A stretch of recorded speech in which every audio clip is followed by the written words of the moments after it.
Singer Maren Morris blasts country music culture as hateful, suggests female fans have internalized misogyny. Morris complained country music was going through its last stand of hatefulness after the success of Try That in a Small Town.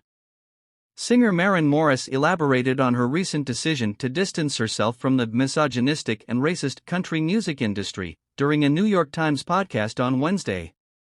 The middle singer claimed last month that the Trump years exposed the bigoted views of people in the industry, which led to her giving up on the genre. She clarified to the Times this week that she was not leaving country music entirely but did not want to participate in the really toxic industry which propped up white men. When I zoomed out, just in looking at cold, hard facts, numbers, stats, I realized this is getting significantly worse each year for people on the margins, women, Morris said.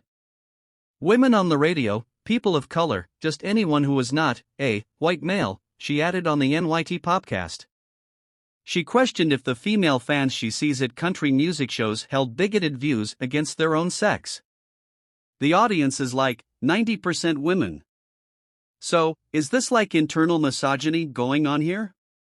Because they are the ones that are buying the tickets, they are buying the merchandise.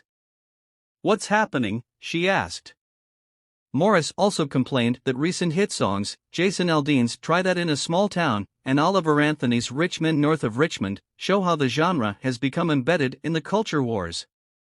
It is so steeped in, weirdly, like patriotism or quasi-patriotism, lots of like, overt hypermasculinity, whiteness, that's just like how it's been from the jump, she said.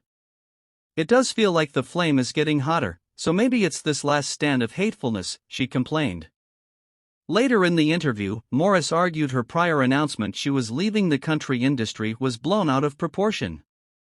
I think it's a little bit hyperbolic to be like she's left country music, because that's ridiculous. But I certainly can't participate in a lot of it, she said. I love living in Nashville, she said, but I couldn't do this sort of circus anymore, feeling like I have to absorb and explain people's bad behaviors. After 2020 particularly, I've changed, she explained.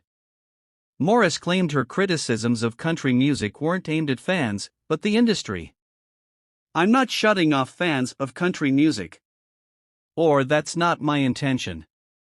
It's just the music industry that I have to walk away, a few factions, from, she said. The singer shared how she was delighted to see her diverse, accepting and loving fans at shows in New York City.